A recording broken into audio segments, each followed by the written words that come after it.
Assalamualaikum warahmatullahi wabarakatuh.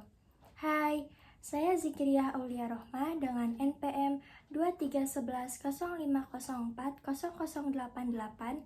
Saya ingin memenuhi tugas ujian tengah semester mata kuliah Ekonomi Pembangunan Syariah dengan dosen pengampu Bapak Haji Sopyan Muhlisin, LLB LLM. Let's enjoy the video. Sahabat dermawan, pernahkah kita merenungkan betapa dahsyatnya potensi zakat dan wakaf dalam membangun perekonomian sebuah bangsa? Oke, hari ini kita akan mengupas tuntas peran kedua instrumen ini diperkuat dengan landasan yang kokoh. Yang pertama itu ada zakat. Seperti yang telah kita ketahui, zakat itu sebagai rukun Islam yang keempat, bukan sekedar kewajiban ritual, melainkan juga mekanisme pemerataan kekayaan yang Allah Subhanahu wa Ta'ala tetapkan. Allah Subhanahu wa Ta'ala berfirman dalam surah At-Taubah ayat 103 yang berbunyi, Bismillahirrahmanirrahim. Khudh min amwalihim shadaqatan tutahhiruhum wa tuzakkihim biha wa sholli 'alaihim. Inna sholataka sakanun lahum wallahu sami'un alim. Yang artinya, ambillah zakat dari sebagian harta mereka. Dengan zakat itu, kamu membersihkan dan mensucikan mereka dan mendoalah untuk mereka. Sesungguhnya, doa kamu itu menjadi ketentraman jiwa bagi mereka. Dan Allah Maha mendengar lagi Maha mengetahui.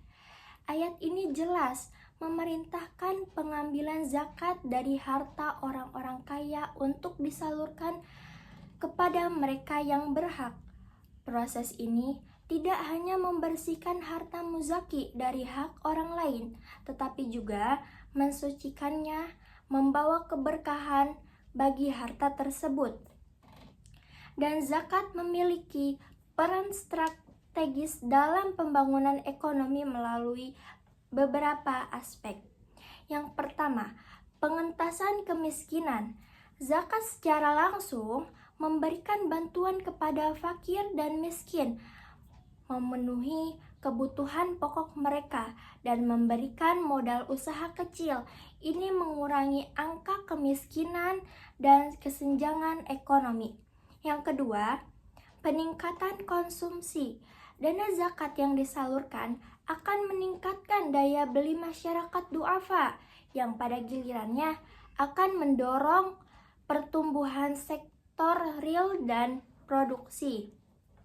Yang ketiga, pemberdayaan ekonomi umat. Zakat dapat digunakan untuk memberikan pelatihan keterampilan, modal usaha, dan pendampingan bagi mustahik agar mereka menjadi produktif dan mandiri secara ekonomi. Yang keempat, pembangunan infrastruktur dan layanan publik. Sebagian dana zakat juga dapat dialokasikan untuk pembangunan fasilitas umum seperti sekolah, rumah sakit, infrastruktur lainnya yang bermanfaat bagi masyarakat luas. Selain zakat, Islam juga memiliki instrumen wakaf yang memiliki potensi luar biasa dalam pembangunan ekonomi berkelanjutan.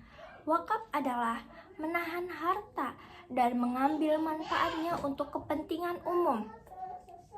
Rasulullah SAW bersabda, "Idza matal insan inqata'a anhu amaluhu illa min salasah.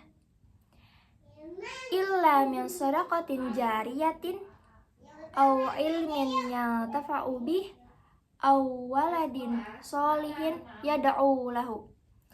Yang artinya, jika seseorang meninggal dunia, maka terputuslah amalannya kecuali 3 perkara: sedekah jariah, yaitu wakaf, ilmu yang bermanfaat, dan anak soleh yang mendoakannya. Wakaf menjadi sedekah jariah, amal yang pahalanya terus mengalir meskipun Waqif telah meninggal dunia. Ini menunjukkan betapa besarnya nilai dan keberkahan wakaf.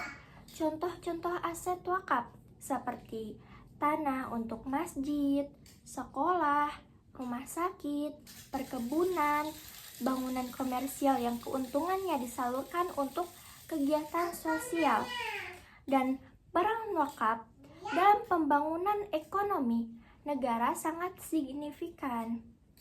Yang pertama itu penyediaan layanan publik berkelanjutan. Aset wakaf dapat digunakan untuk membangun dan mengelola fasilitas pendidikan, kesehatan, tempat ibadah, dan infrastruktur lainnya yang memberikan manfaat jangka panjang bagi masyarakat. Yang kedua, pengembangan ekonomi produktif. Aset wakaf produktif seperti tanah pertanian atau bangunan komersial dapat dikelola secara profesional dan keuntungannya digunakan untuk membiayai program-program sosial dan ekonomi. Yang ketiga, pemberdayaan masyarakat. Hasil dari pengelolaan wakaf dapat digunakan untuk memberikan pendidikan, pelatihan keterampilan, bantuan modal usaha, dan program-program pemberdayaan lainnya. Yang keempat, stabilitas ekonomi. Aset wakaf yang dikelola dengan baik dapat menjadi sumber pendapatan yang stabil dan berkelanjutan bagi masyarakat dan negara. Kombinasi antara pengelola zakat yang efektif dan pengembangan aset wakaf yang produktif dapat menjadi motor penggerak pembangunan ekonomi yang inklusif dan berkelanjutan. Ini bukan hanya tanggung jawab pemerintah dan lembaga terkait, tetapi juga kesadaran dan partisipasi seluruh umat Islam. Mari bersama-sama kita optimalkan potensi zakat dan wakaf untuk mewujudkan kemandirian ekonomi umat dan kemajuan bangsa. Dengan berzakat, kita membersihkan harta dan berbagi dengan sesama. Dengan berwakaf, kita menanamkan kebaikan yang pahalanya akan terus mengalir. Demikianlah pembahasan kita mengenai peran zakat dan wakaf dalam pembangunan ekonomi negara. Semoga video ini memberikan wawasan dan menginspirasi kita semua untuk menjadi bagian dari solusi. Wassalamualaikum warahmatullahi wabarakatuh.